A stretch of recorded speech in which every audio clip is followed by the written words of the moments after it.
So, obviously, as a man, yeah, as a man, just in general, I like to sometimes, like I said to you, when I look at certain people, certain women, like beautiful, sexy women like you and whatnot, you get me, who are talented.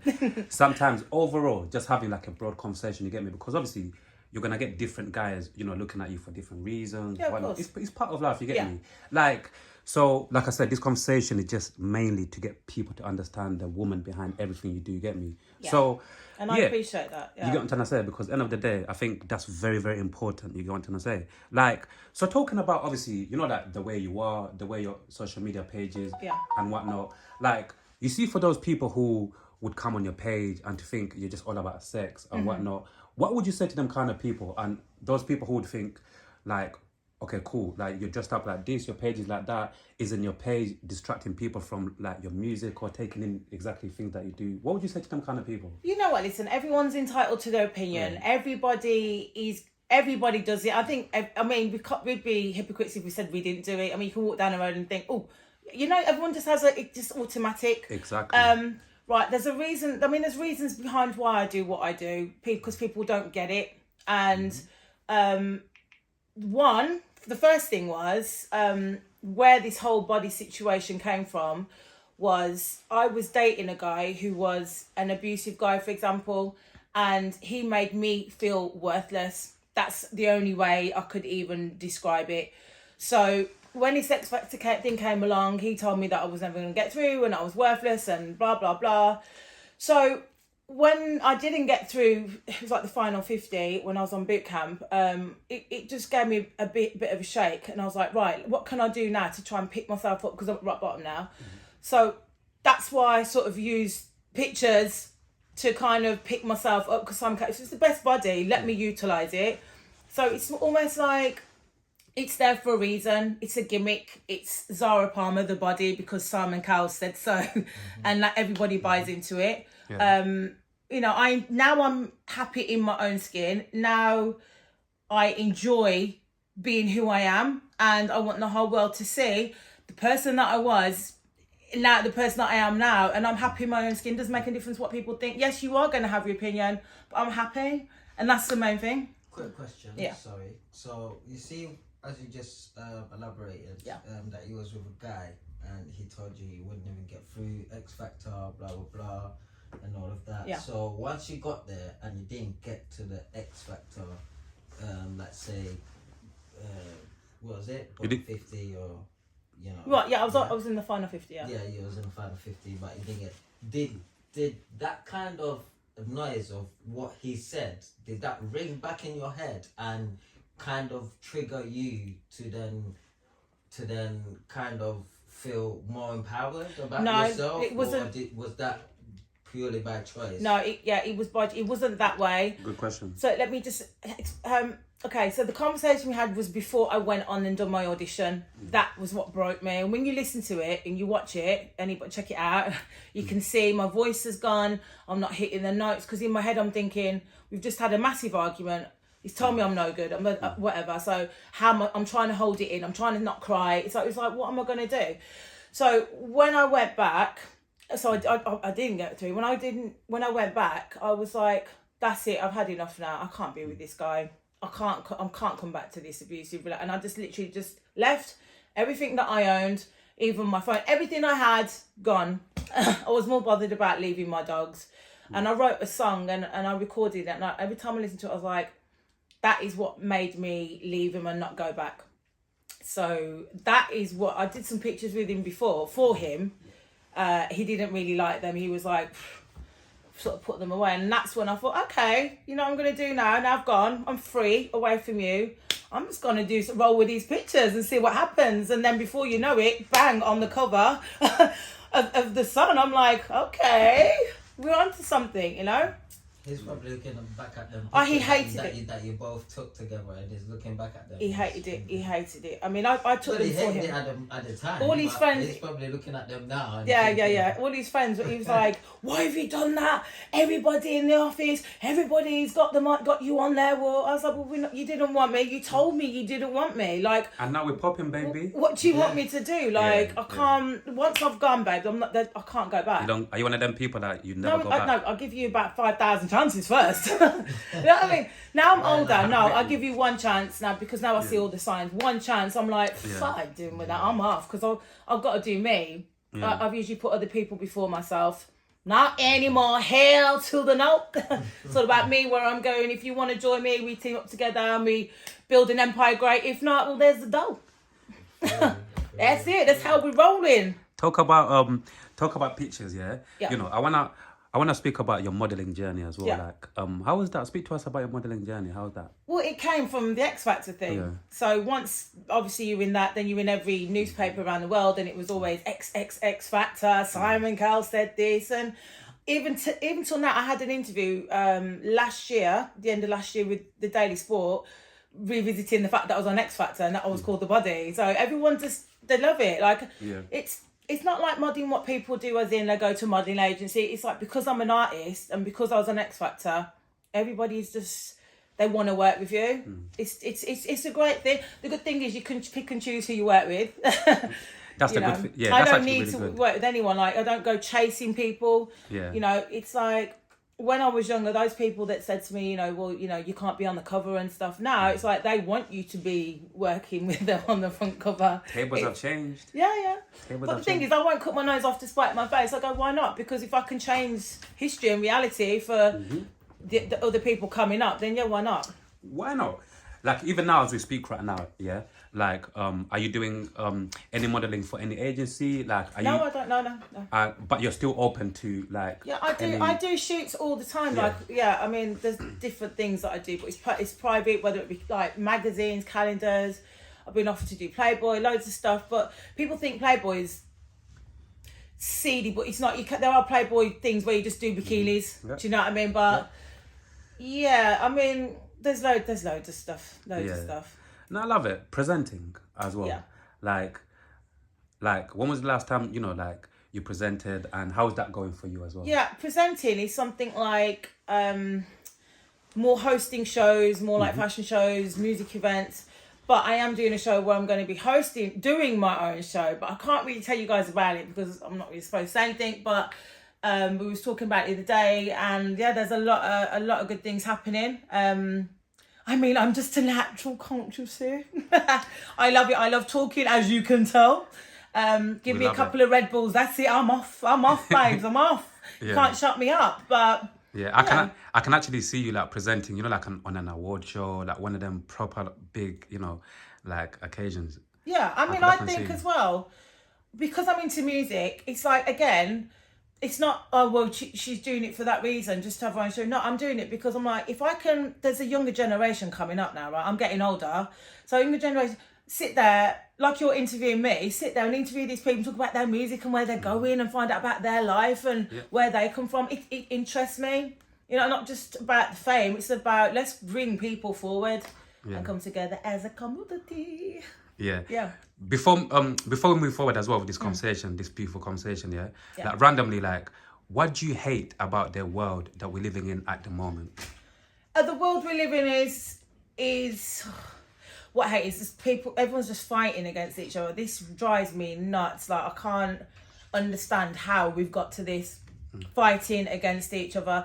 And I'm gonna say something in a bit about the show that I'm going to be on. Now the reality is, if you're on a show, you've got to be fighting.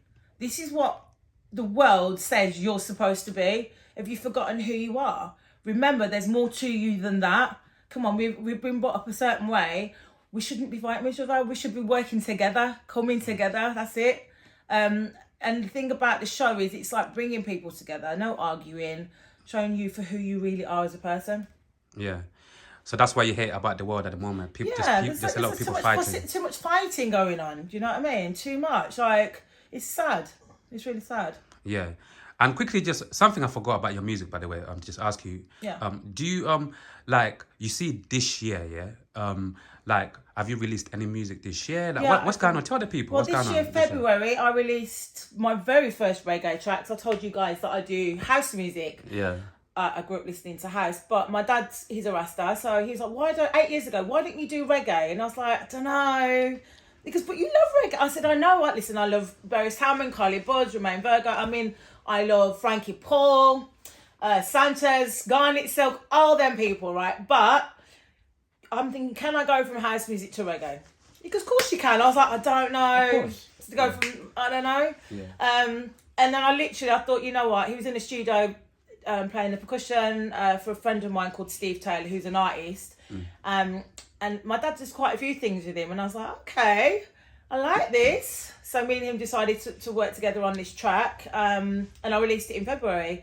So anybody out there that wants to listen, you can find it on Spotify, Zahra Palmer. It's called Beautiful to Me. It's got a nice little red rose on it. But honestly, when I say it's a tune, it's a bad boy tune. You see me? Yeah. What do you enjoy most about music in general? Because you know, like when I speak once again to many different artists, some of them they like when they're in studio creating the song for the first time, and it's like, yo, like we got something here. Yeah. And you got others who like to perform it to people. Like, what do you like most about your music process? I like it. I like it all. I like being in the studio. I like actually when someone sends me a track, I'm like, whoa, yeah, I love this. My G. So I've written to it, gone in the studio, put it down, and then it's the in-between process drives me nuts, because at the moment I'm working with people. I'm like, how many months is it going to take for you guys to finish the track? Do you know what I mean? Like, I did one in February. We're now in October. Hurry up. That's a lot of time. I mean, I'm doing other things, but come on, man. But I love performing. Actually, I love watching people enjoy what I'm doing.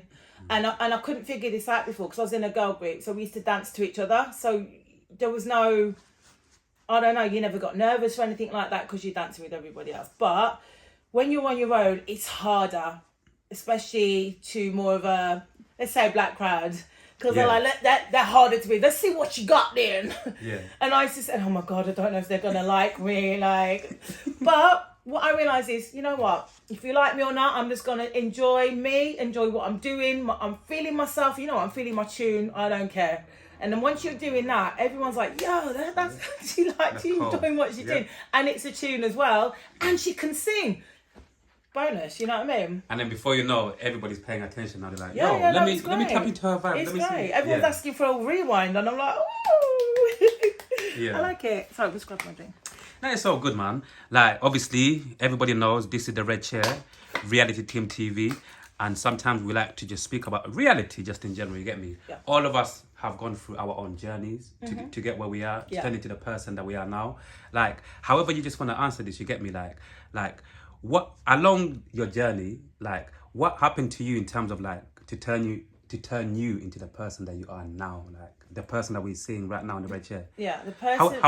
like, what, along your journey, what happened to you to turn you into that person that you are now? However you wanna. What happened to me to turn me into the person I am today? Yeah, along your journey. Yeah, is going through traumatic experiences, having spent a long time with abusive boyfriends and suffering in silence. Now, one thing I've got to say to everybody, if ever you're going through an abusive situation, leave. Get up and go, yeah? They're never going to change. An abuser's always going to be an abuser. They don't change, trust me. And I stuck around with a punching bag. Get up and leave. These are the reasons why, like you said to me, I'm doing so many things because I gave up my whole life and my career for a partner to make them happy, change everything about myself. Now I'm like, this is who I am now. If you don't like it, there's a door kind of attitude. People think that's, but there's a reason why I'm so selfish. I have to be. The moment somebody even does something, I'm off and I will not accept it and don't accept it, yeah? So this is why you see the person, because now I know my worth, I know who I am, I know what I deserve, I know where I'm going, I know what I've achieved, and I know what I want to achieve. So this is the person that I've been through. I've been through the whole thing, the suicidal thing, the depression thing. I still suffer from it today. I'm still fighting with it. But that is the person that you see today, why she's sitting here now. I'm not going to lie, man. You get me? Like, keep pushing forward, man, because the person that you are now, the person that we met today, absolutely a beautiful human being, man. You get me? No, real I talk, do you get have me? my moments, guys. We all do. Like you said, we all do. You get me? All of us. Main thing is that you're here today. And you're still you're still pushing, and you've got the ability to do so, because some people can be here today but they don't have the will and they don't have the push to carry on pushing. And, Yeah. do you know what I mean? So great, just be grateful for that. Yeah. And you know, there's always that guy upstairs. You know, he'll never leave you. Exactly. Can I Unless just you leave him. Can I just say, Yeah. that's what happened to me. It's like you have a voice. Well, I talk to him anyway. I call him the creator. Some people call him God, whatever you want to call him. So he just one day he was like, I was like, I've had enough. I spoke to my mum and dad about some crazy things. I don't think I've even said this to anybody about euthanasia. Like I was like, I've had enough. I can't take any more. I want out. And this man up here appeared from nowhere. What are you doing? Stand up and fight for what you believe in. Yeah. Go and get what's yours. So I wrote a song called The Almighty, and it's talking about I'm talking to him saying, can you hear me? Hear me when I cry. I'm talking about, you know, feeling at rock bottom, and then the chorus is like, you have to stand up, keep on fighting for what you got, don't ever give up, never give up. You have to stand up. Keep on fighting for what you got. Just hold your head up. It's a bad boy tune. I recorded it with Rastahood Productions. You can hear a snippet on on TikTok, sorry. It's probably the first thing at the top there, but you can see it. It's like give thanks and praise. It's a big tune. It's got meaning. Quick random question as well, yeah? Yeah. Like, you see, like you said, the big man spoke to you, yeah? He intervened, yeah? Yeah. Like, prior to that, yeah, was you a God-fearing person or not really? No, I talked to him up, but it's not that. When you're going through depression stage, you see nothing around you, no one, you don't feel anything, you've got no emotions, you just feel like, the only way to describe it is like if you're walking down the road, you know in a film, you're walking down the road, everyone's walking towards you, it's almost like walking through you, you're just existing. It's almost like there's nothing there. What do you feel like? Why are you here? What do you have to live for? It's like you block everything out, and obviously he was one of those people that you block out. Things, whatever you want to call it. So yeah, and that's what it was. And then it's almost like he sneaked in. He was like, remember me? Yeah. Boom. And I was like, what, snap out of it? He snapped out of it. I snapped out of it for sure. It was like, the only way to describe it in my head, it's almost like you're drifting and you think that you're ready to go, right? And it's like the cliff's here, you're falling off a cliff, and it wasn't a person, it was like wings. Like I dropped and these wings, and I'm like flying with him, and he's taking me all around, like show me nature and life, and that's where it came from. Yeah. I know it sounds really crazy. Nah, nothing's but crazy I've seen about it. God. So no one can tell me that something doesn't exist, because trust me, it does. 100%. Yeah. So, like, and also just like another random one as well, yeah? You and these bloody random ones. Because in reality, so many random stuff will hit you. Yeah. Just even like in general, like you see that with your mom and your dad. Like, how's your relationship with your parents at the moment? Oh, great. I mean, my dad is like my best friend, my biggest fan. He's like anything music, like he loves it because I feel like I'm doing it. I love it. Like he does. He sits there. And they used to come to every show until he moved. But my mum as well. She's like a proper mum. Like she's just a beautiful soul. Like she's always been supportive.